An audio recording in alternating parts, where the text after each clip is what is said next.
C'est à l'occasion du 30e anniversaire du ministère chrétien Combat spirituel que le président de la République, Félix-Antoine Tshisekedi Tshilombo, accompagné des députés et sénateurs ainsi que de membres du gouvernement, s'est joint à la grande famille CIFMC pour la grande célébration de cet événement. Plusieurs délégations venues de plus de 60 pays et des 100 villes des différents continents ont pris place dans ces grands édifices dénommés Cité des Triomphes à la 17e rue Limete à Kinshasa. Le frère David Olangi, vice-président de la Fondation Olangi Osho, a adressé une prière en faveur du chef de l'État avant les mots d'ouverture de ses assises par le numéro 1 de la Fondation, Alain Gabriel Olangi. L'arrivée du chef de l'État en ce jour d'ouverture solennelle des festivités de 30 ans est tout simplement l'accomplissement de la parole de connaissance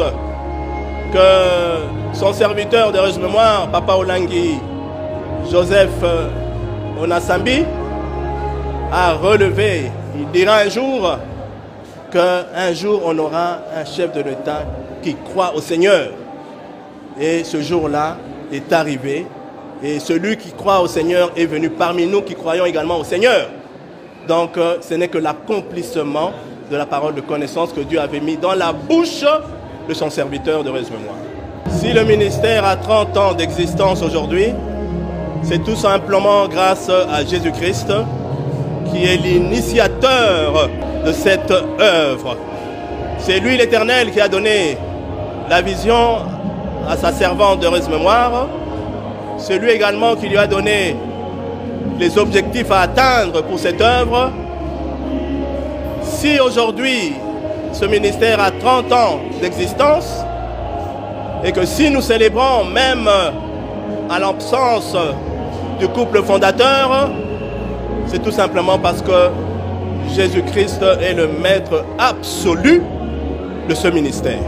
Nous marcherons au nom de l'Éternel notre Dieu, à toujours et à perpétuité, tel est le thème de cette 13e convention mondiale CIFMC qui marque le 30e anniversaire de ces ministères qui continuent d'exister même après le décès du couple Olangi.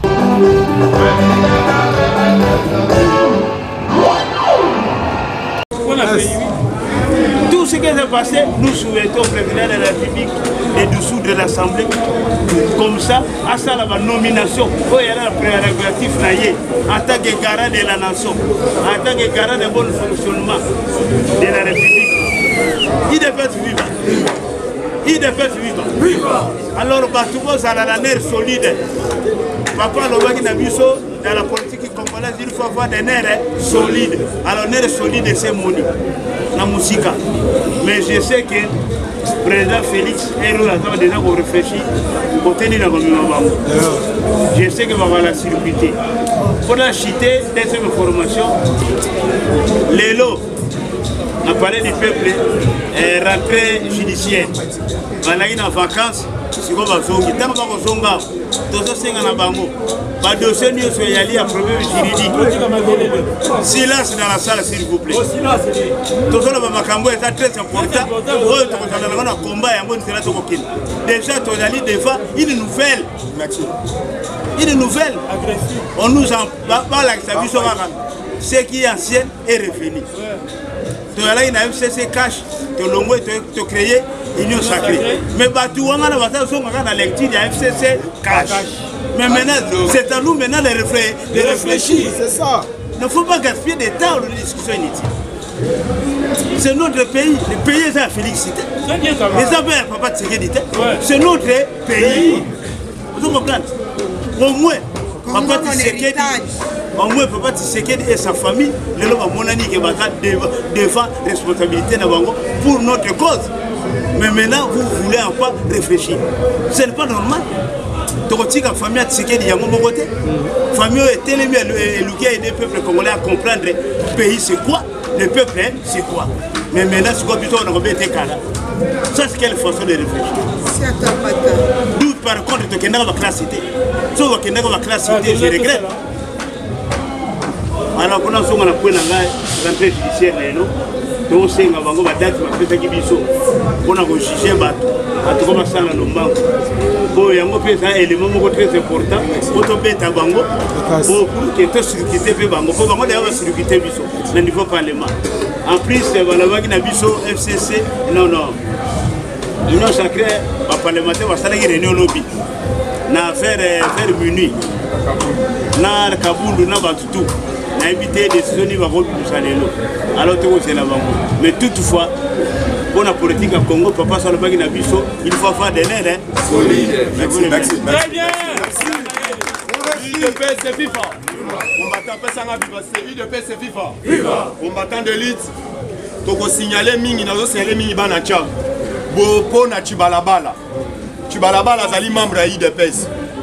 La go peso comme exemple soko landi bati o to bengi ndeko azali na assemblée nationale Godé pour azali na AFDC tala ba action azali ko sala na bandal a engagé o to bengi ba chaîne na compte ya AFDC mais azo représenter logo na bango mais soki bolandi ba député ba yaki mingi na UDPS ba komo linga ba bimisa ba po ba moni ba su ba mbongo ba affaibli UDPS. La go peso comme exemple Chibalabala na Tchang azali muto azali makasi côté otobengi même ya misolo député na biso ya makasi mais soko tali ba action na azali ko sala azochaka la photo na ye na photo ya mokonzi ya mboka photo ya otobengi d'emblème ya parti ya Tchakate ni ya mokonzi ya mboka yango tokoyebisa yo combattant cette fois-ci tozali na droit ya komelisa bato ba biberonte soko omoni ndo kisala nini merci combattant tozokota na actualité na sengeli na ba président to ana moment ya actualité politique peuple bazali na besoin balia bilei oyo tobengi ya politique yango na bengi Diogo Star azokota to encourager na maboko Diogo Star UDPS c'est FIFA. Viva. UDPS c'est FIFA. Viva. Fatime. Fatime. Tobango bien torobangisa. Tobango bien torobangisa. UDPS c'est FIFA. Viva. Ça ça magito. Fatiki tambiga bambu. Et les maman na mobange l'événement. La salle de congrès, la palais du peuple. Babi sope prévu mon konzambo va pas connu to salana. UDPS c'est vivant. Yango to ebisi bango, il faut ba la musaba dossier ni Antoine de. Surtout bato bazana ba problème juridique. A commencer par Moïse Katou. Katou bazana problème juridique. Akima kamboka oyo. Nicolas ba irani mi boyete to boyete. UDPS c'est vivant. Fatime. L'autre baluka surtout quoi ça un problème juridique. Apanzaka ba dossier. Oye bien on bien temps qu'on ko réclamer sans du vérité désir. UDPS c'est vivant. Adolphe Moussou du même moment. Azana dossier ba contrat lyonnais a signé. Fatime. Ozo c'est la bango na 2023 to kanga bango ka. UDPS c'est vivant. Toyebisi bango bakita bamata facha umela na libe. Olandaki la même de Omala. Alobi yango bien. Muto bozoluka alongwa. Ako risque kuta beta ta 50 ans na kati ya mboka UDPS c'est vivant. Adversaire comme on est nani. Ata lelo token élection. Oko bate Fatime Beto comme on est nani. Fatime Mutazo sillonne mboka mobimba. Mondi mobimba. Ba mérite na ba me. Bongo bino boni bolali bo sutuki banini o. Azoko simaliser seni. Oh kadi masa soki poche na e. Boza ben poli mine. Il faut respecter mon konzambo. Asa sacré boete to boete. Bibi écoute solo bango bien. Respectez. Merci. Les souverains sacrificateurs. Il faut que tout ça va bango boete to boete. Wa to sagata rozala modi génération. Vous tous qui êtes fatigués, chargez-vous, venez à Fatime. Il vous donnerai du Fatime.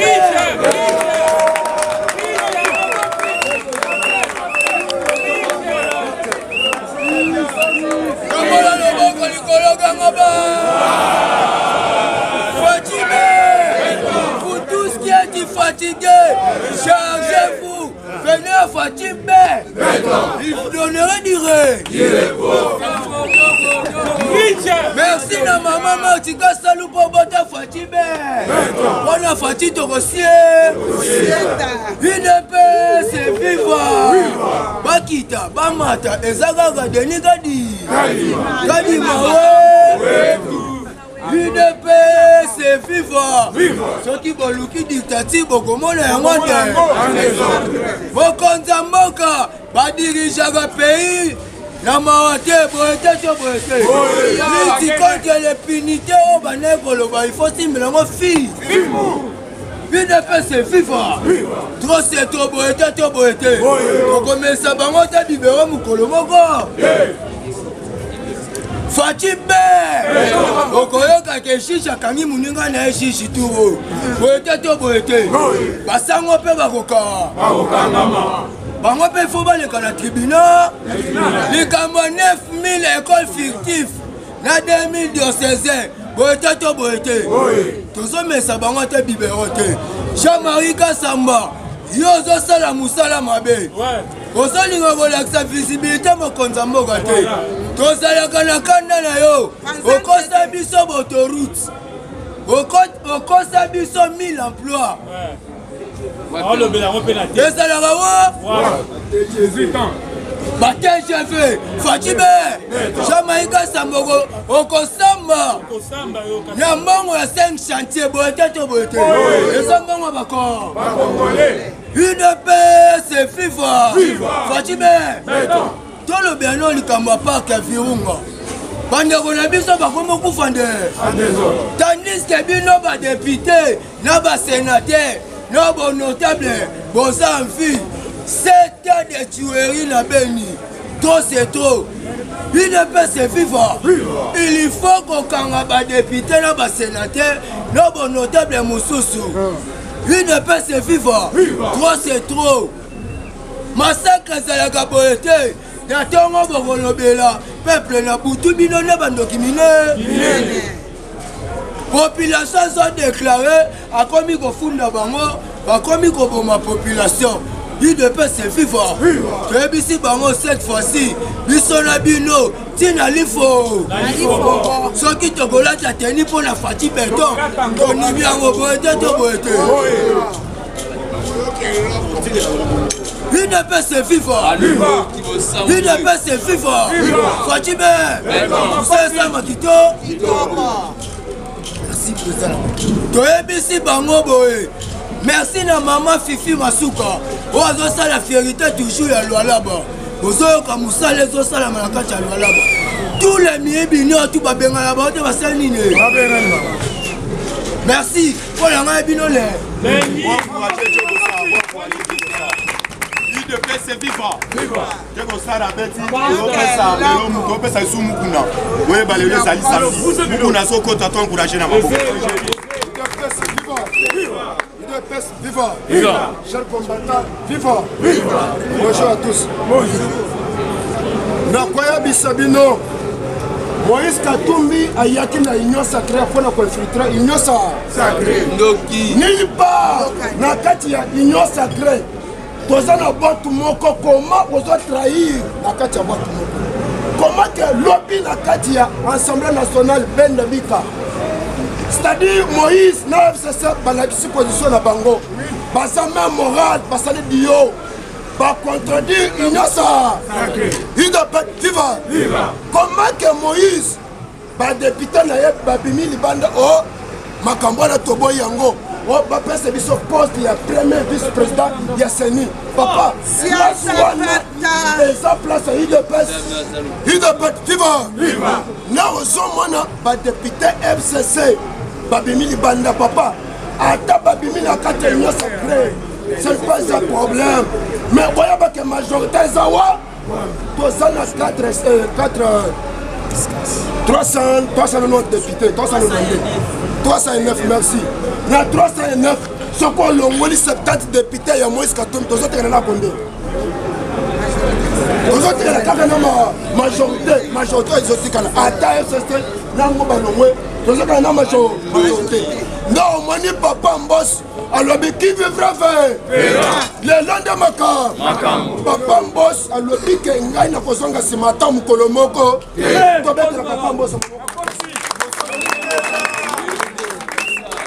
nazo sepena papa Mbos pour la détermination na ye aza mobile parce que mobile azongaka sima te papa Mbos aza na esprit ya David parce que tango David a affronté Goliath azongaki sima te il ne peut vivre atalaki libo dans le boye bisabino que papa Mbos aza déterminé comment que bato moko individu moko boye balingi bazomboka otage papa biso tokonima te Moïse ayaki na kati ya union sacrée mpona koinfiltre union il ne peut vivre tozosenga na tata mokonzi ya mboka il fallait badossier nyonso il ne peut vivre yoka kosala politique na attention te kosala politique na kosala moto attention te na kati ya politique parce que ntango Fati alobi awa Kabila c'est mon partenaire. Kabila c'est mon partenaire. Bah monsieur vas-y attention. Comment tu sais que Kabila assassin? Kabila Ndoki. Le l'autre tu sais la commission Kabila partenaire privé. Le l'autre partenaire Azawa. Papa vous avez une tension en politique de papa. Laissez Fati yomo kaza tambusambo. Papa batouana bakokanga mande. Chers combattants. Nulle part. Non, on a un président d'Afrique. Il y a un poste de diplomatie. Il y a 30 blindés. Il y a un poste de diplomatie. Papa, il y a un 30 blindés. Il y a prince. Mon roi lobby. Faut-il t'envoyer au Congo? Personne ne tombe. Na Kagame, na Yoweri Museveni. Yebisa bango ba retire bambolo la bango ande. Waya ko waya, beta matuzande. Avec un biloko ko pesi, beta biloko pambete, beta wande. Da o moni papa. Alobi ke fallait appeler son moto ko kere mutuma wate. Il doit pas vivre. Balobi a bientôt 1,5 million d'emplois, beta beaucoup. Papa tu sais qu'il y a certains diplomates. Des carrières. Papa, vous savez, on a félicité. Nous avons que Félix a déterminé. Chers combattants, 4 officiers lobby. La justice, Basaki, basali détournement, na makambo etali, bambongo ya baso. Inde nationale, va condamner 10 ans de prison. Bête beaucoup pour l'état de droit. Comment que mapinga na biso babilombe na biso o bakobundela mboka na biso mais bango bazwi bambongo bapesi baso na bango ya bandu bapesi baso na bango ya bandumba balia yango nda oso mon cher combattant mukamatande 10 ans de prix viva cher combattant bouclage islamique précisément na est. Quand 286 personnes, na 286, sur Rwanda, 9 militaires. Osa, il n'a pas de vivre. Bakangi 2 véhicules. Bakangi 2 véhicules, il y a ADF. Bakangi 14 motos. Na moi, je suis bawewa. Baza bawewa. Na butu baada na omoni osa il n'a pas viva cher combattant faut-il oh boy faut-il on m'a faut-il maintenant j'avais le coup au coton le coup le père tout de même ma sani cher combattant voyez le lenga qu'on votait en 2023 voyez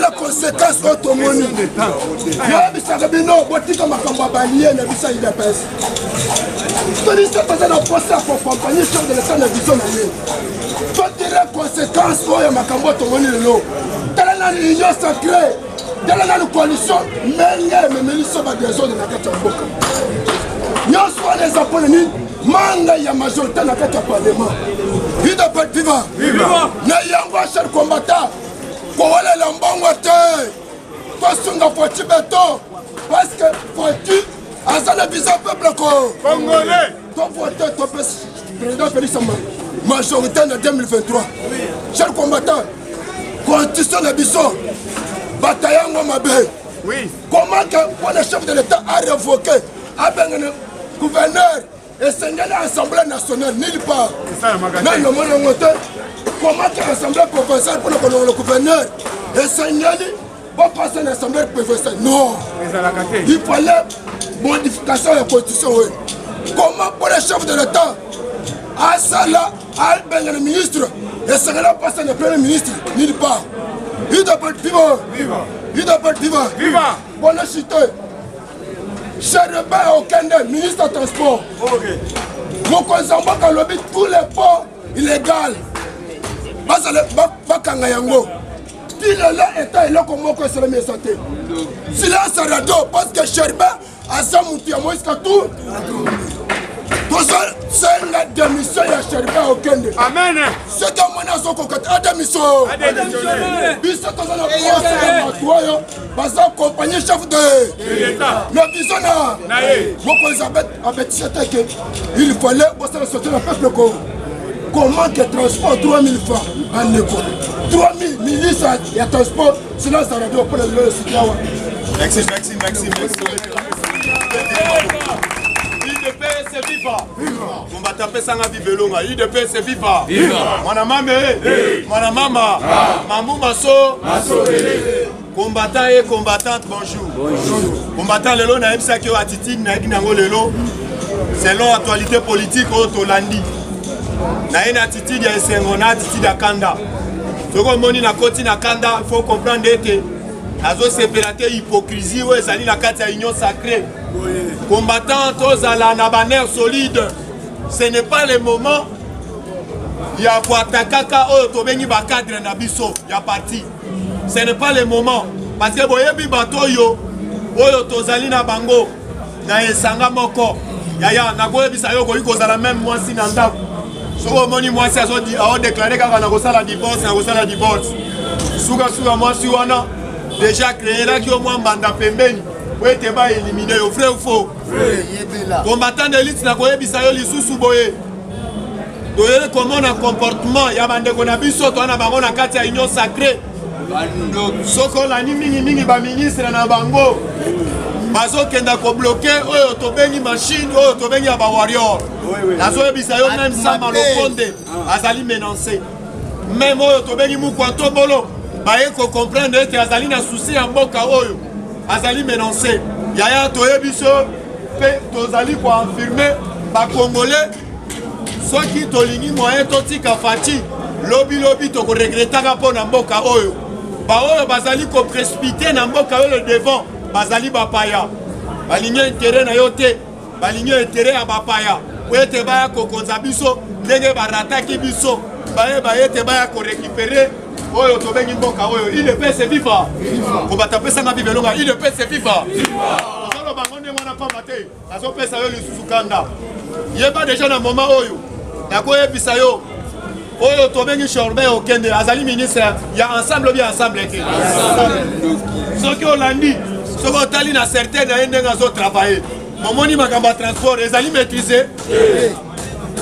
Soki ozo ebate bala minute grève na onatra.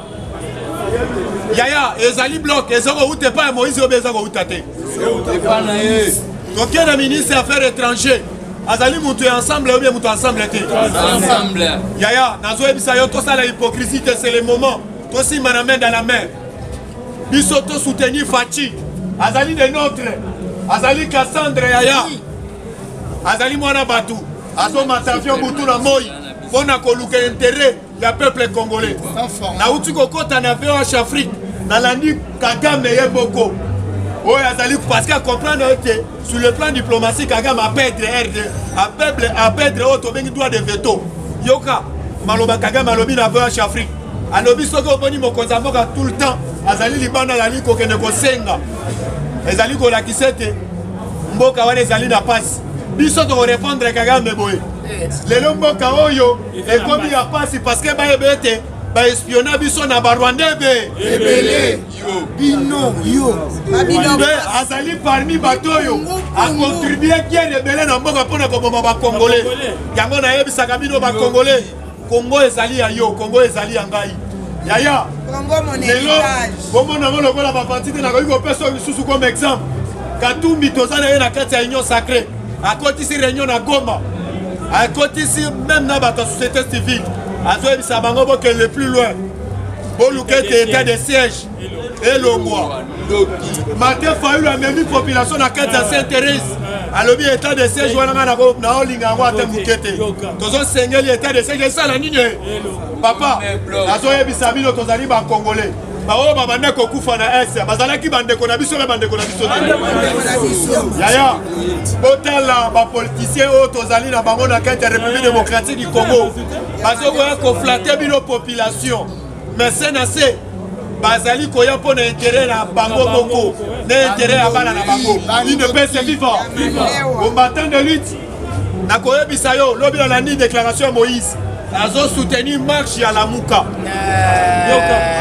yaya nazoyebisa yo yaya nazoyebisa yo soko zoyeba te lobi réunion esalemaki na butu oyo tobengi Néhémi oyo tobengi secrétaire général même ya INC même soki bomoni Kamere basali déjà coalition bazo okende oyo tobengaka bokula mpona komenacer union sacrée mpona kodéranger union sacrée c'est le moment oyo na kosignaler peuple congolais tozali na droit kosoutenir Mukwantombolo tozali na droit kosoutenir bacadre à partir na biso parce que toluka moyen ya kocontre oyo tobengi monguna oyo azali le devant na biso parce que azali mopaya azali koprécipité azala en tête ya pays yango nalobaki ete tosima na main dans la main nasepelaka na position ya Bahati Lukwebo oyo adeklaraki ete alobi ete candidat na ngai na 2022 ezali Mukwantombolo Fachibe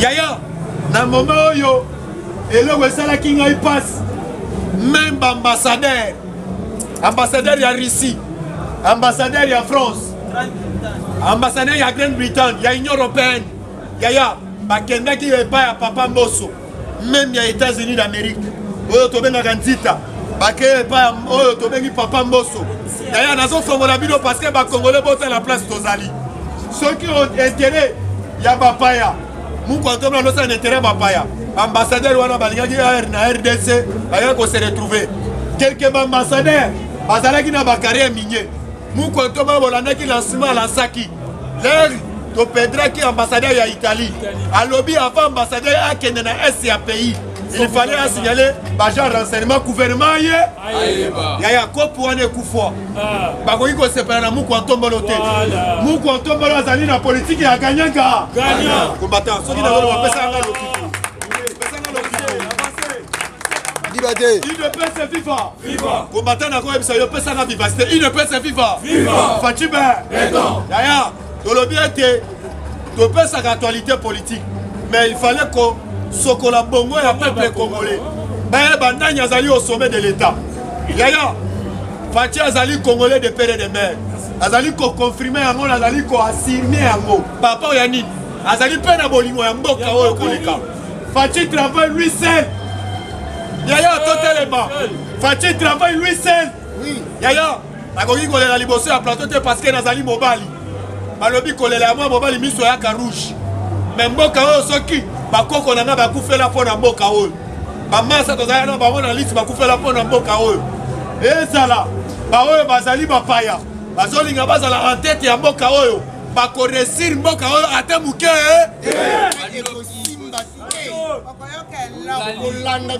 kombataneli na oyo koyebisa yo bambasale bakepa ya Papa Mboso bazoyebisa Papa Mboso longola kadima papa bazobanga oyo tobengi kadima azali parmi bato même asalisa élection na Soudan lelo bazomona bazali na kimia parce que bayebi bien bazobanga bayebi expérience azali na yango kobosana te Etienne Tshisekedi wa Mulumba nakanga na yo bato bakoorganisaka le vraies élections na RDC ezali UDPS yango bango bazali kobanga yango na koyebisa yo peuple congolais combattant d'élite se mobiliser dans le quartier.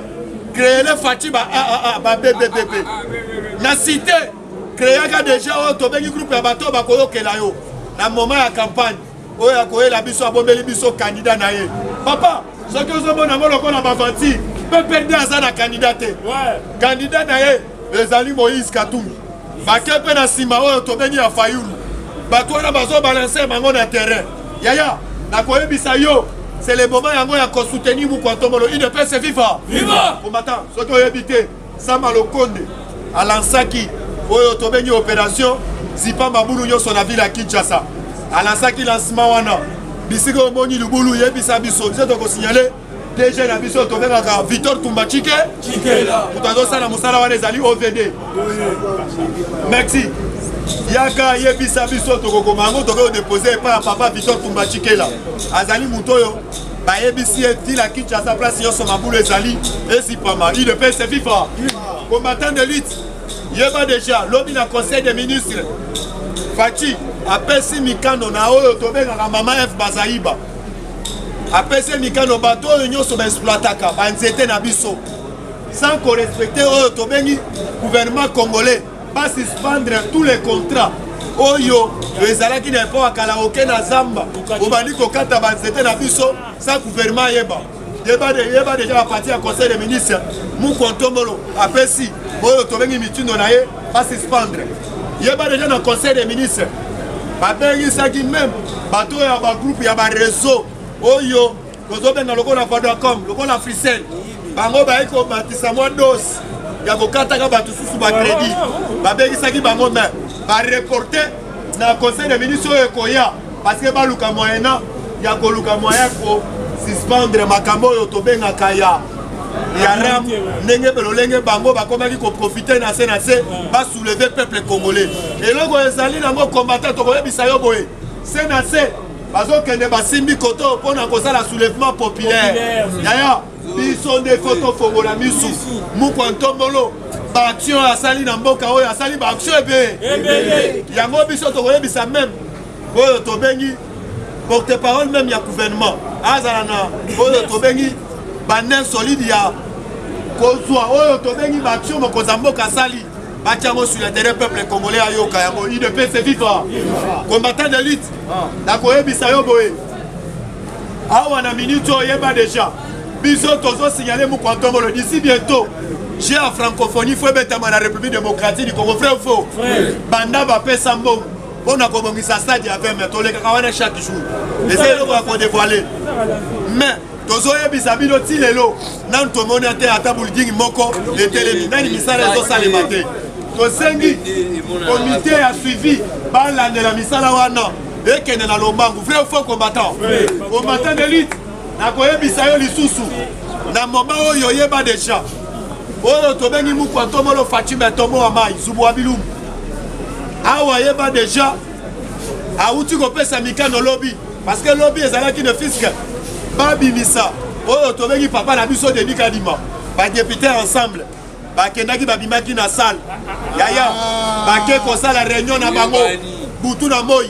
soki bozo ebate ensemble ya Moïse, la minute azo kene ko menacer lobi ete nazo lungwa na union sacrée, azo kene lungwa na union sacrée, olongwa, ba kendaki ko solo la huis clos, mais mu kwa tomelo lobi apesi mikano.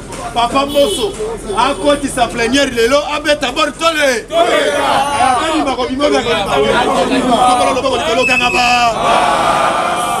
Combattant de lutte. Wali na droit qu'on soutenir le gouvernement en place.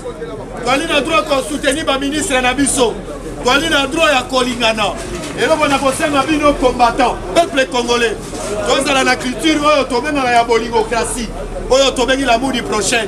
Mboka oyo ezali ya biso oyo tolobaka ete Congo ni yetu yaya tosima la main dans la main mboka oyo ezali ya biso mpona lelo ngai na suta wana tikeli message de chinois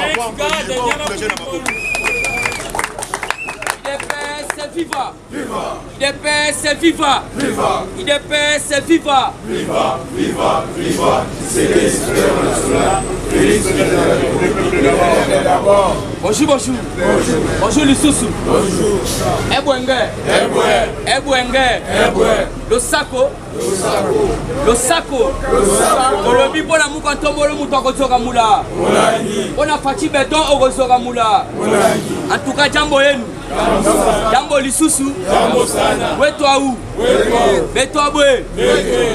To continue à actualité politique. Actualité politique à Liboso Zali Fati Béton. Yami Balez Ali Moukishibe, Mouama Ibe, Moukontombo Lube, les grands esprits, l'espoir de tout un peuple béton. En tout cas, tu bête les maboko makasi. Le loplement n'a pas dit, n'a pas résonné, Fati Béton. Dans le lobby, biso peuple congolais, ceux qui sont dans Otobengi. Donc, mémoire courte, ça m'a bien makasi. Tozala qui a un moko to lobby boé. Hippolyte Kanamba Kende, Tozo Mutumussu, Afana Nangwende. Mais le lot là, tu suis moi na mboka 100%. Moi na mboka 100% ya mboka fandi na ngwende. Tala buzo bebandi. Tala buzo bebandi. Moi biso to banda jamais to koki ko koloba ke Fati donc c'est donc biso photo comme ça Fati puisque makamoto sala. Nyo surtout à ça toujours dans les boboté combattants. Mais comment ça fait-il que oh to bengi ba Majiji ba Moïse Katumbi, ba Nani, baza pour attaquer, ba action concrète à chef de l'État, mais silence radio na justice. Pourquoi Moïse Katumbi a fait la meeting kuna na Goma, Hôtel Serena, au sein de la manifestation, ba organisation Babima, ba contre-galé, état de siège. Otobengi pe Majiji Akiti na Changu, asa contre Otobengi état de siège à lobby. Félix Alinga a balkanisé peuple, a balkanisé Mboka. Si vous avez un kotuna, Moutotali ke bino beaucoup fakatro. Aye a aidé bino en tant que Otobengi magistrat suprême. Mabe ezawa wapi. Mais au commun na même pas originaire ya Mboka wana, voire même pas député. Asa ko s'attaquer la action concrète. Ya wana na deuxième sabino. Combattant, sala vigilant. Cette fois-ci, côté utile. Quand on a eu Sakabino, ils ont ministre, ils ont député, ils ont nani, babo sanaka ba auto bengi ba électeur na bango. Même na mboka na bango babo sanaka. Bino boso monate makamboso le kanamboka. Lelo Fatia lobby asako construit 145 territoires. Asako sangi samboka. Déjà ba investisseur ba ye. Mabe zawa ezawa. Botuna maman nana manonine, il est c'est viva. Merci vraiment maman nana Asakuna. La Katia Sankou. Pipai wapi la mère Mende Abota. IDP c'est viva. Maman nana ministre, professeur, ya Inikin. Azali ministre après de la présidence. Azana Sankourunde Tolo Baboui. Unité nationale. Nasa kwa yebi sabilo c'est l'information ba lobby Otobengi Sankourou Matiti na Matiti. Mais quand la main des autres, les bisous à Makele, tout ça va politicien na Katia Mboka. Mais des autres, les bisous à Makele, les dos na Katia Mboka. Anglais kili, français kili, mais kuna na Katakokomi, mais kuna na Sankourou. Botou na président, je vois mais bobenga kuna na Sankourou ndengani na l'autre ya beaucoup ndengani. Bon, ah toi sabino on a nettoyé comme ça ba fanti, to betande ba théâtre. Mais bon ben peu moko le président ba yebisi biso osakuna na kati ya loja yebisa biso la mère menda salini na loja Cheribe Okende asalini ni na lo tala bazo ya ko avanti donc ça biso ba avanti na kati ya Kinshasa donc badu tundula merci il faut qu'on lo baba comment na bango puisque na sa ko yebisa donc benga ka président ya yebisa matiti kuna na loja Olenga nkoi nazo yebisa bino epa na bango kuna na loja matiti nzela ezate. Ils ont oublié leur origine. Tala na loja Katakokomi. Matiti na Frank Djongo. Osako lobatro boye ceci cela et toso tala kuna na loja. Batumba zazu ba shoki tundu. Bobenga président la pesa bino puisque musala mama na ke kuna aza toujours kokende ko fortifier bande ko soit ko exalter bango pour la cohésion nationale. pas de message, il y a autobengi un tribal. Ne musala mama kekuna. Mais koko makuna et comme makamba tribalisme, message na ya pesa ya batuba tika tribalisme, agama kota makambo atala matite zawa, c'est les athées, tout ça. Ah mais oui, na so ebisa bino mambo solo. Mais ça le rôle ngana eko sala musala mususu mais nakuta ina musala mususu. Mais tala siko bato na baya ko sala biso ba fantine na kata mboko. Alobi pe yo tena yo show kituni lelo alobi boy. Dambert menda pasi français boy. Ba fond. Ndenge mo wana musito bientôt il sera il bosse en justice. Il ne peut se vivre. Tous les milliers vivent. Il y a un besoin de fatigué. Fatigué à Kola na autobengi éducation mon boy kitoko. Il ne peut se vivre. Fatigué. Oui. Fatigué ibita. Fatigué yeba ko ibate. Mais bino lobolanda fatigué et les politiciens mon gars lobi boy. Oh musito baso bimana bala boso landana na. Abima na ndenge na ye match be komiko o lelo to banda na ngaba to vire to kota na ngo première yoka ba opposa Musito bientôt sera arrêté pour la makambo tali bangarisation to lo boto lo baté Adolphe Musito misuma fo oui puisque il faut qu'on attaquer Batouana là il y a tellement le bas donc on compte ça donc qui auto bengue sécurité na mboka pour na ba investisseur ba yo lo bakini okaki lettre lo ba misuma fo kuna na pai kongi la salini na bandunga salini Musito na idiofo voilà mboka ya auto bengi Musito ezali idio mais kaye na idiofo soki ata wese ya maso zela kuto pamba so ezali Musito azochamba makele na kati ya mboka kaye na idiofo mboka na ye original ezali olie bona na Félix Antoine Tshisekedi puisque bandeko na biso bandundu botia tembete bwana kina morgue te mboka na ye gungu na gungu voilà donc Adolphe Musito na gungu pena na gungu zele zate matiti na matiti mais kotoyo toza mbongo ya bancarisation avec affaire ya 350 parcelles na kata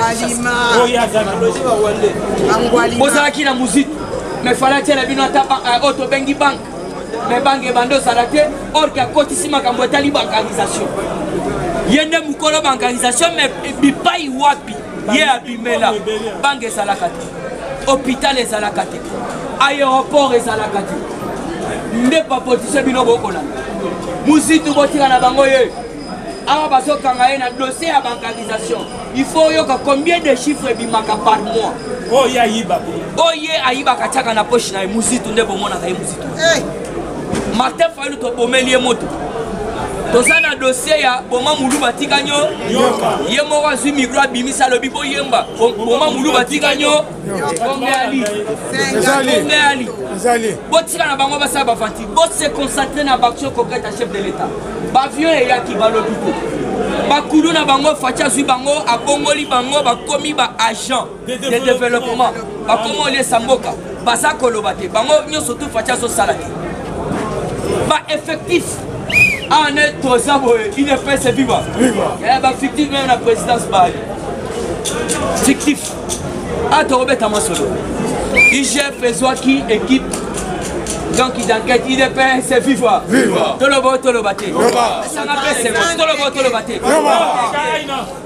Faci sera toujours combattu mais jamais abat na IGF yoka fictif c'est là où on rapport fictif ebele na kati ya présidence nani akotisi donc otala na kati ya actualité puisque wana alaki nanu otobengi armement moral introduction nous devons soutenir Faci Beto puisque il est le vrai autochtone ya mboka alors nasepelaki te na comportement ya bandeko na biso ya est tandis que oyoki muku na yebisi bino napesaki information c'était certain mercredi 2 véhicules arrêtés na 14 moto na moi baza bawewa okewa magasin mata na butu abongwana komi ADF na kati ya beti mais baso telema baso boya auto bengeta DC donc comme ça totika bino donc bakataka bino eloko Faci so bande ya mwana place ya fondi ayoka baso kata batu mitu ayoka baso tala omoni siko babiloko soya wana ba 30 chars de combat véhicule blindé au Dubaï pour utiliser yango babanga déjà kuna na est puisque Moïse Katumbi faut comprendre basali lisusu des ordres zamba koteli bango F soso na Moïse Katumbi basa kopanja soko tali bien côté désignation ya membre ya SNI Moïse Katumbi atinda kité il faut que ça soit très sage na mangotali politique peut-être qu'il serait dans la faveur de Nesso solide. Pourquoi Moïse Katumbi n'a pas envoyé par membre à la côté désignation? Oh, Bayokana Kina F Soso. Bafanda Yena F Soso Babimisa Mutumoko. Yawano Moni Baso, c'est le côté et pas Basangu F Soso Babimisa. Mais côté et des personnes Bayokanite, Yawano Basangu Pe Bayokani. Yawano Yoki Koyokana Batu Koto Yoke, Bango Pe Basangi candidat, Oyoki Marcel Sigo Utembe Alobi Boya. Trouver si qu'on s'assiste au fan de ton appris. Il dépêche c'est vivant. Il n'y a pas politique de token. C'est là pourquoi le bin de moi c'était un certain mercredi dans la presse. Marcel c'est trop tard. Trop tard. Déjà en désaboué, commission paritaire ils allaient traiter bah combo bah nani va déposer qui déjà Kotaki. Alors et Kotaki en une minute va le biboé. Comme Zakuno déjà intérim, donc assemblée ndimi, les alliés papa de Nikadi. Yamano Yoki FCC, au lieu de l'assemblée, pas comme le président. Au président a intériné Kadi. Ah, il faut Yoka. Mike Kamer, tout le monde le matin.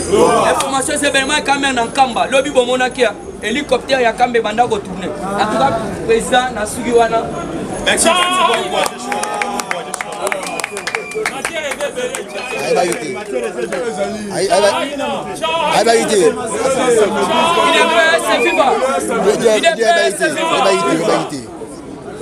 Information Saboé, Yoka. Yalibossé Saboé. Seni. L'FCC et le camp Katumbi bloquaient le processus sur la désignation du membre de la CENI.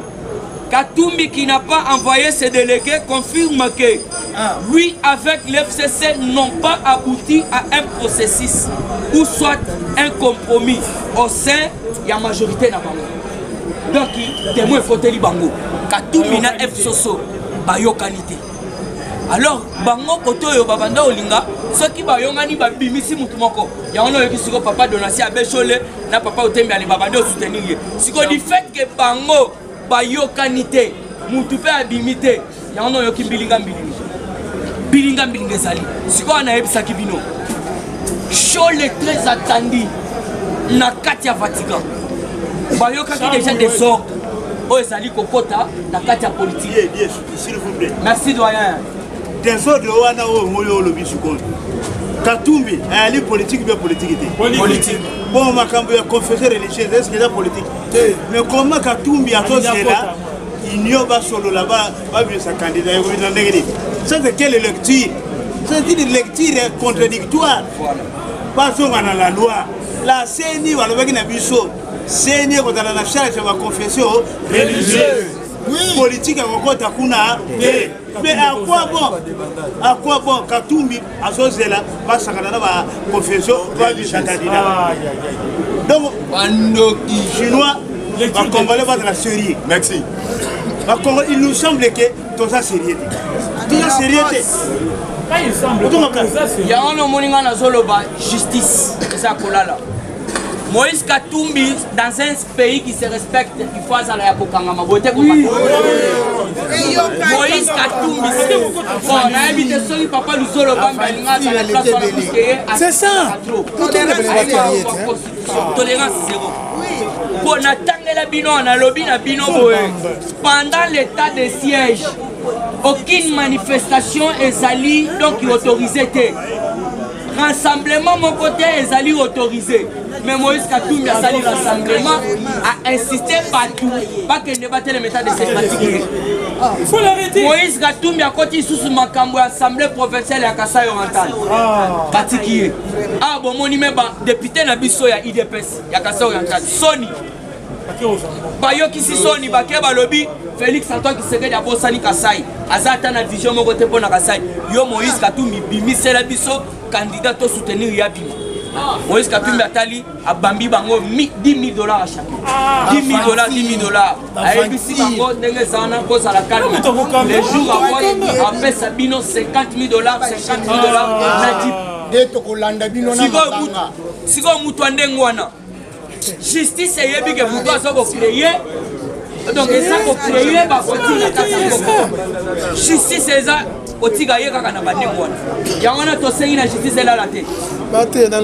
C'est la justice qui élève une nation. Dossier à batata pogno. Tout ça qu'on landela. A tout matouana ibimbongo yebika ibimbongo. Toujours tout ça qu'on landela. Il faut voter la côté toke na justice.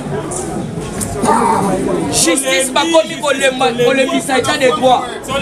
Pourquoi Moïse Katumbi toujours na kati ya makambo to bengi donc il y a Seni, il y a Banamboka. Or que Félix Antoine Tshisekedi lui aussi c'est un politicien. Aboyi Koko Tango. Alors je ne suis pas un pasteur. Dans ça pasteur mon côté il y a SSC ou soit il y a APK. On va dire des belé, va comment peser belé. ACCCD. Église soki combien? Parce que Félix a le na tout mon côté église. Binobo trouver solution. Il y a un nom moni papa Bahati et papa Mbosso. Papa Mbosso na ça oyebi Sabino tolobo tolobate. Ah commission paritaire oya ba eza koko donc coordonné et papa na biso André Mbata. André Mbata assista ki musala a le biso combo publié.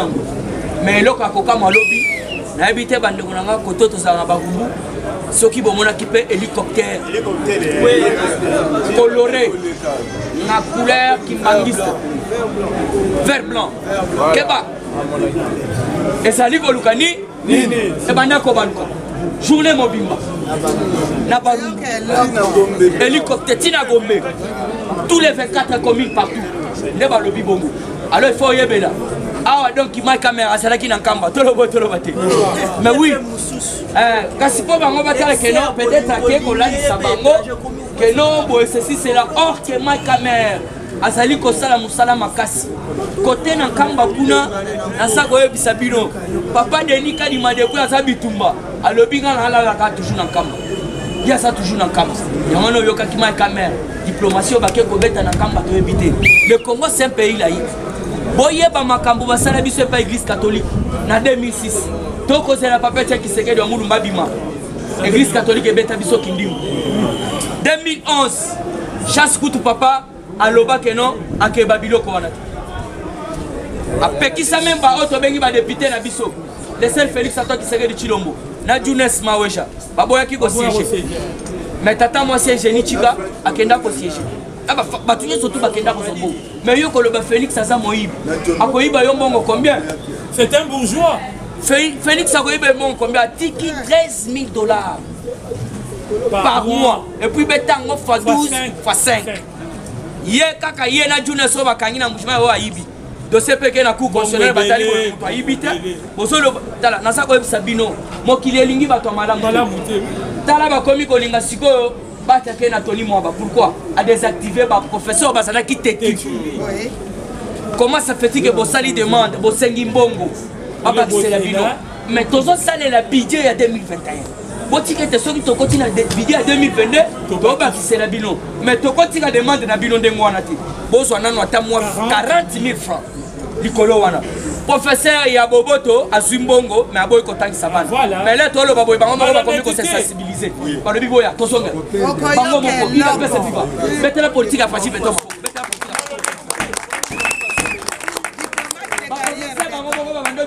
balobi mutu moko banda ko faire traîner biso alobi to sala grève alors biso moko to bandi osala donc campagne boya to zonga na ba classe to tangisa bana po ba constater église catholique ba kombo kitoko lycée boboto za boboto te komi bondoki bosangani wana komi bosangani te komi topa alors pona ke ko chiter Nemi Mwilanya pona faire ya ram Nemi Mwilanya lobinini yoka Nemi Mwilanya Nemi Mwilanya dit que Ram remet en cause la politique de le peuple d'abord. Totuni Yepe, Nemi Mwilanya, ba carte visa au bandagozo. Et ça ko ça la politique yani ba congélateur ba kangia wa nanda ko Numbi. Ba congélateur na ba misuni ya batu na kati. Oliaka misuni. Les armes sophistiquées. Arsenal d'armes. Na kati anda ko Numbi. Balobini nini Batouana Bakolinga Félix Sété. Alors, yo en tant que peuple congolais, en tant que combattant verti, yebelaka déjà. Quand la masse n'est pas la cité, ça là non calme. Au moni de mon Tigali, déjà toza donc une adversaire, côté de mon Tigali.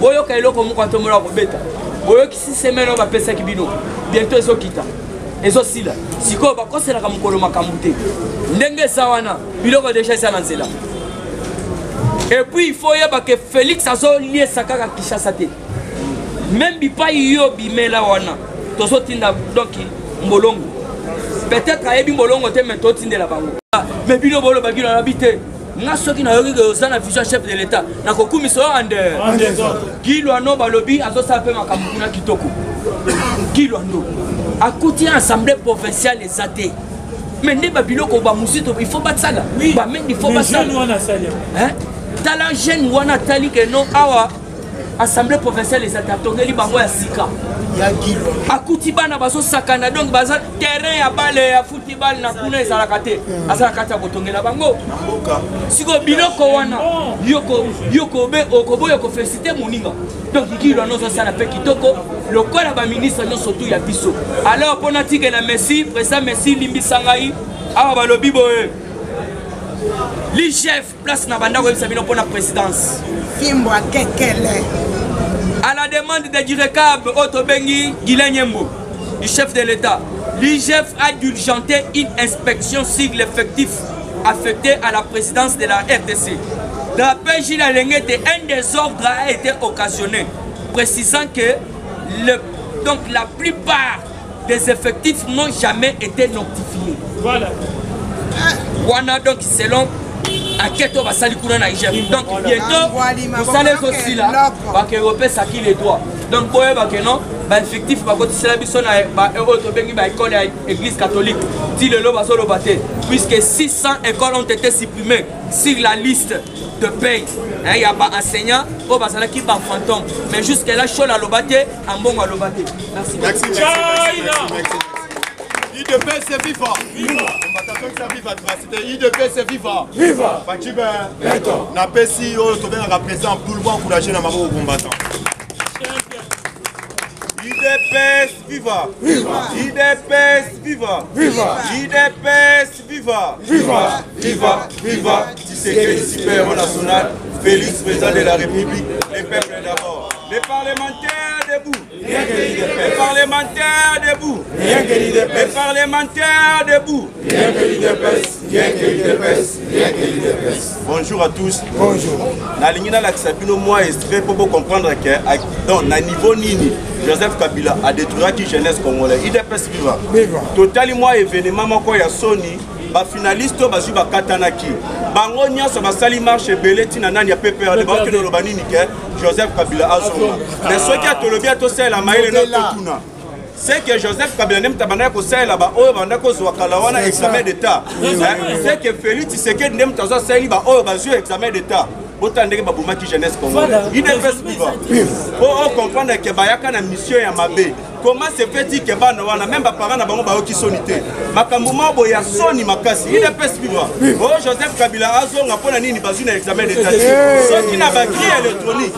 Pour ma benga kaso ki na ba grille électronique wana o remplira kiango na bakaro wana bienté. C'est que bana cause de la politique c'est que dem ça. Bota la raison. Photo baksa sou Iden Abdul.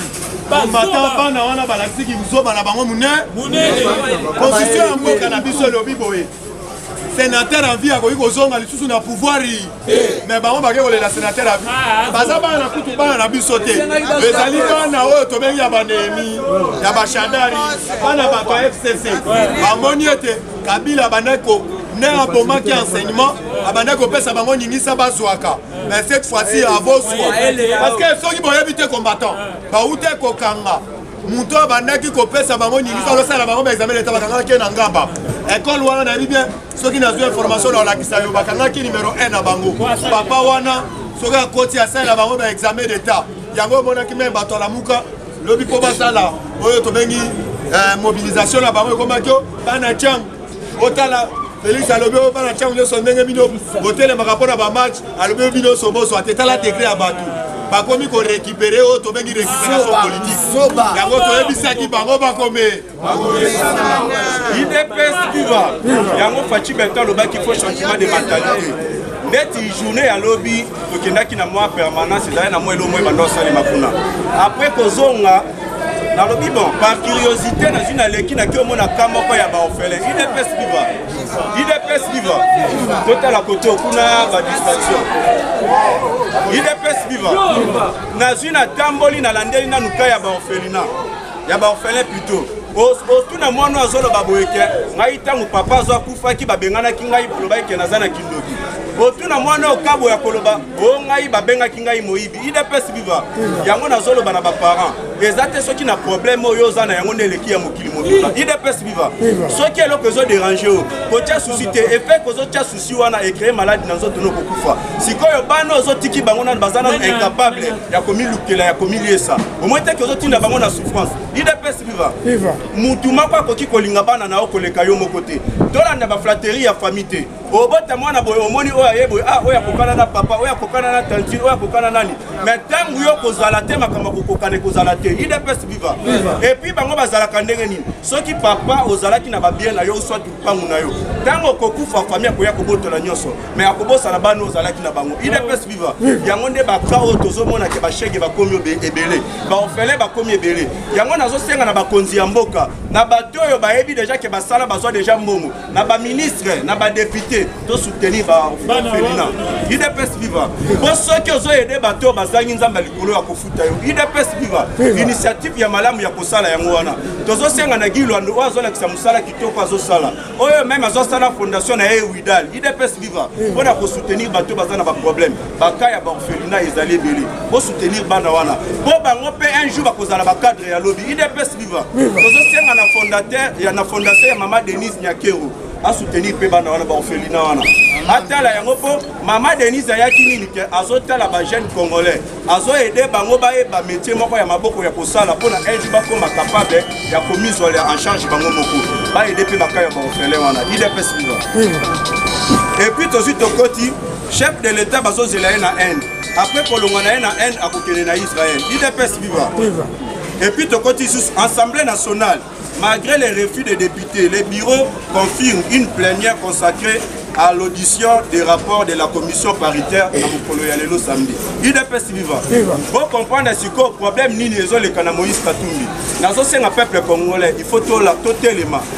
Tout ça est la maïele. Tout ce qui est étranger va envahir biso. IDPS viva. Na koki kotangi la bino na lo belabino sur la colonisation. So vous comprendre la colonisation te ezaboué. La colonisation est le puisque la domination IDPS viva d'un individu par un autre, d'un peuple par un autre. C'est la domination d'une civilisation par un autre. La destruction des valeurs originales par des valeurs étrangères. IDPS viva. Tout ce valeur étrangère est envahir bisoté. Il faut tout ce valeur originale na bisonde est à la nation. Tozi ba mwana ya mboka Fachi Beton, ou aza congolais de père et de mère. IDPS viva. Oya la kisa bolingo na etala azala voter comme un député. Mais aboya kolia mbongo ya salaire wana tandis que le régime ya kalezalaka ya miyibi ya ba criminel. Aboya mbongo wana andima na e avana na e. Pona la kisa kazala na bolingo ya peuple o. Azui pouvoir tozo na lutte né à Liboso na nous azo lancer gratuité de l'enseignement pour aider jeunesse congolais bazala maeli IDPS viva oyo yo moni régime ya Kalaba bebisaki sikoyo bino bozo kene ko combattre gratuité et enseignement bozo combattre Félix Tshisekedi IDPS viva problème na bango ezani tellement bazala ki na ba carré minier o babandaki koyiba. Donc pour moi, Félix Tshisekedi a bloqué Nyonso. Félix Tshisekedi a bandosa la pour intérêt à peuple congolais. Bango bazoka bakuluna bazoboma bango IDPS viva. Bazoza ba jeune oleba aider bango batanga bazopesa bango ba machette bakuma bakuluna. Mais Félix Tshisekedi a zu kuluna, azo commissaire cultivateur. Oyo azosala ba masangu ya ba qualité ya malamu oyo ezo aider batu IDPS viva. Tala social ya malamu. Tala initiative ya malamu Fachi Beton zo sali. Siko bango ba sepela kate pona nini ke ba moni ke Fachi Beton zo ni peuple congolais na nzela. Bango bazala na posa ni bazo yakaba donc bayaka ke pa na yo mwana mboka po bazwa nzela moko bokono détruire ndeko na yo pour intérêt na bango IDPS viva yango Fachi pesa bango réponse à lobaka boyeke pourquoi bino ba étranger bozo ya na sol congolais bozo comme ba millionnaire na ba milliardaire mais pourquoi pas peuple o IDPS viva yango alobi na mandat na e akosala na peuple congolais o ba millionnaire na ba milliardaire ko makati na bango IDPS viva robete la Fachi Beton.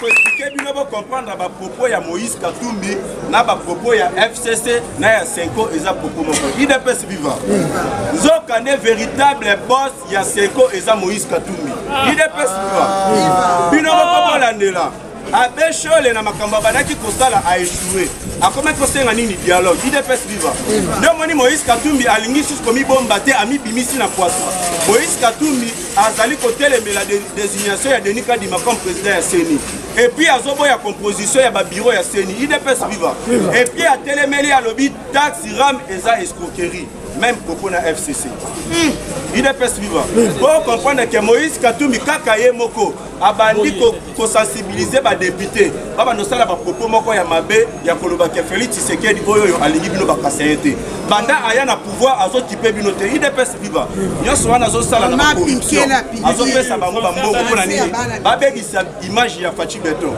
yango na kosenga na bandeko na biso bakasaye Moïse Katumbi wana zalaka gouverneur asala nini pona Kasaye alia bambongo na Joseph Kabila asala nini pona bino IDPS viva et puis azana mbongo nini yango asala pona bino azana na flatterie azolo bana bino boyeke soki na komi président de la République na kozo capitale en République démocratique na Kinshasa et comme na pourquoi banda kala bapesa bino valeur esengela te kaka bamone bazalaka ba hauteur ya koboma bino IDPS viva lelo bali bala kisabino bolingo baza ba flatter bola na makambo na bango bazoloba te et puis même initiative nazoloba na minute soza oyo toza na tango ya komba IDPS viva tolinga te bato moko bakota na nzela na biso bando kusala ki ato créer bitumba na ba konzi ya parti IDPS viva na tango toluka bitumba na Augustin Kabuya te na tango il faut tomisangana yango balobaka musapi moko esokola gelongité tango Augustin Kabuya ya za lokola gardien o azo permettre que bi ekota te siko tango bino bozo paralyser gardien bokotika poto ya kofunga IDPS viva il faut te soutenir hier Fachi Beton ayebi ki biso nyesto tokozwa musala mais c'est pas le bon moment toza na tango ya bitumba azo lukana bamboro nyoso oyo bakite batika biso sikoto banda siko biso na biso IDPS viva et puis bon se rappeler que Moïse Katumbi na 2018 azalaka candidat ya Senko et le koni nezo salaka ke Senko atika Moïse Katumbi bona Joseph Kabila aboyaka Moïse Katumbi azonga poya yo déposer candidature na ye soki Senko asoutenaka Martin Fayulu ezalaka par défaut IDPS viva yango na minute Senko mobimba bazana sima Moïse Katumbi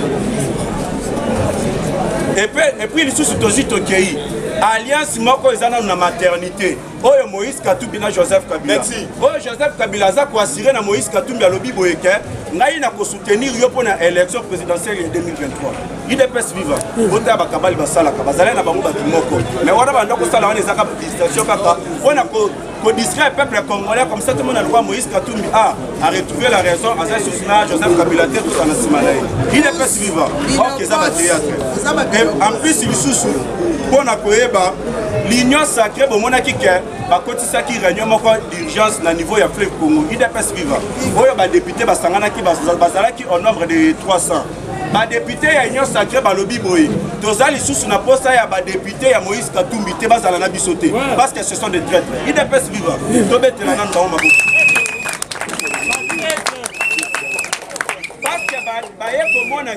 comment se fait-il que bino ba député à Moïse Katumbi tozana o ba bengi union sacrée to sangani pour to la vision chef de l'état mais ezaka kabino ne mutu bozo tele melanini ke o makambo ya rambo komi ko cibler na ba ministre ya IDPS ndenge nini bino tozana bino beme komi ko attaquer président de la République IDPS viva on a comprendre que Moïse Katumbi ça comme chauve-souris oyo mission na ezala na butu IDPS viva yango moni ba député ya union sacrée balobi non on peut pas travailler na bango ceux qui bango bazate tozala ka majorité ezate que pour tozala majorité faut ka tozala na bango mais tandis que bango ba na vision moko ya mabe ya ko détruire ba tono sur chef de l'état yango pour la ko déséquilibrer chef de l'état ba na ko cibler ba ministre sur IDPS bazui ba cibler Nicolas Kazadi oyo ya bimisa ki kimoyibi na bango na nzela ya ba carte visa IDPS viva donc on a pas bloqué qui yango balobité tipo il faut longa pour faciliter biso na koyiba et puis ba question na Tony Mwaba oyo yo azo protéger lit makasi ya Fachi Beton et bengami gratuité de l'enseignement bazo lukaba ko isae OK Tony Mwaba ndaza cible te nazo ebisa bino yaza plutôt victime bon cible na bango za gratuité et enseignement pour ceux qui ont longue et faciliter église catholique va continuer na koyiba IDPS viva et puis facilité c'est ça ba ministre ya IDPS basé belé bazana na ba liste na bango babandaki na kibasa balobi oh non tozana posa ya ram les escroqueries za kimoyibi bien si bon koka ki na initiative ke ram eko ya mekibasa atika mais ndenge nini bino bokei ke kibasa akende IDPS viva bonzo kale ezala kana avion oyo ezala restaurant na niveau ya Kingakati mi balé wana bimaka butu kutu kokenda kocontrôler réserve ya nani ya ram IDPS vivant yango tozoloba na baavion il faut bacontrôle makasi esalemi balandeli par rapport ezo ebimi balandeli bamoni ke baavion ekinga kati wana ebimaka ekendaka kocontrôler réserve ya ram nzoka nde ezalaki bakabali ya mabe IDPS vivant après bakabali na bango ya kokweyisa kibasi ezo esimbi te nde omoni babimisi karte na bango mobimba ke tokokotisa motion mpo na gouvernement ekoya bokomprendre ke baplan na bango baza nango sur terrain baza bato moko boye balingi intérêt ya peuple ya congolais te baza bato moko boye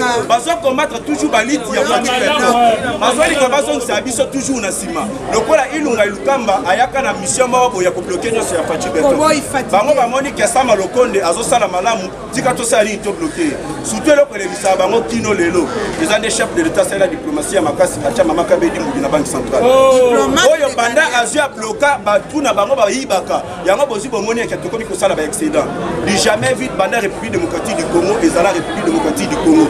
Donc ça excédent il y a 700 millions à banque centrale et tikala ko salemate. Mais maman Kabeli Mbuyaye a commis pour ça là yango. Nyoso wana eza politique ya Faci Beton. Ya Faci Beton mabo. Et puis FCC et Joseph Kabila Baouti a kosala lisusu communiqué balobi boye. Félix Tshisekedi a entérimé Nani Denis Kadima. On risque de mettre le pays en péril. Est-ce que Félix Tshisekedi aime entérimé Denis Kadima? Vous comprenez que Badouana va la politique, va politique. Et ça, l'Assemblée nationale n'aime pas ça. Mais papa, moi, ça comprendre que Bango Basa Babi, Bango Basa n'a pas ça qu'il y a blocage. Il y a un moment Félix Tshisekedi a le baki boyke, la mandat n'angaï, Makamouya Christine Kozalate. Vouloir pas nous suivre aux élections. IDPS vivant, parce que c'est un démocrate. IDPS vivant. Bango Basa n'a pas ça qu'il y a un dialogue, tu vas nous kabulana Bango Baposte. Mais Félix Tshisekedi a dit que ceux qui toquent dans Bango na dialogue. Et ça, le coup, la tozongi si Bango na souffrance, oh, et Bazalaka na on Joseph Kabila. Yango Faci Beton ligné en côté. Et puis, ce que si quand la justice malamu ya Faci Beton, à niveau ya ici. Bazui 5 officiers na o ya la police. Bakateli bango 10 ans de prison. Pour na détournement ya mbongo et bandako permettre ba makambo salema na niveau ya est. IDPS vivant. Et puis, ils ont communiqué moko ezo bimaki. Pona nani John Numbi. Azala na collectif na ye bavoka bazana niveau ya Lubumbashi. Bazana procès o ezo teleli ya des experts wana pona basamba en faveur ya nani ya John Numbi. Mais na yo yo ke loko moko yo bima il paraîtrait que service de renseignement bazu bakangi déjà John Numbi. IDPS vivant. Balobi ke bakangi déjà balobi il paraîtrait que bakangi déjà John Numbi. Mais boye ba ke John Numbi na makamunyo sozo sala Moïse Katumbi azana kati. Yango bomona ka déclaration Moïse Katumbi alobaka boyeke bolimbi sabato yo nyonso. Baka ba oyo babomaka bolimbisa bato nyonso bayibaka ba oyo babomaka iko mina John Numbi bolimbisa ya zonga na mboka ayebaki mpo na nini ke ye mpe kombo na ye mpe ezala na kati ya badossier wana IDPS yango balobi ke bientôt la tempête arrive affaire ya Floribert Chebe yana bazana oyo komba Moïse Katumbi mpe kotuna na kati o wana donc eza procès moko boye ekobima bango ebele Joseph Kabila na kati ya kokende Moïse Katumbi akokende eza na baministre ebele na bamisusu omoni badepute ebele bakokende bao babombama oyo toyebi identité na bango te IDPS vivant tokoyi ke lelo ezali rentré oyo tobengaka judiciaire esengeli tous les dossiers ekundama te bakangela biso miyibi nyonso soki basali yango te biso tokende kosala sitting na babilo na bango vrai faux parce que tomoni bango bakomi koétouffer état de yango na koloba na ba information kitoko IDPS vivant yango na koloba na balambe amende nyonso tokoloba na ba o bazala ba ministre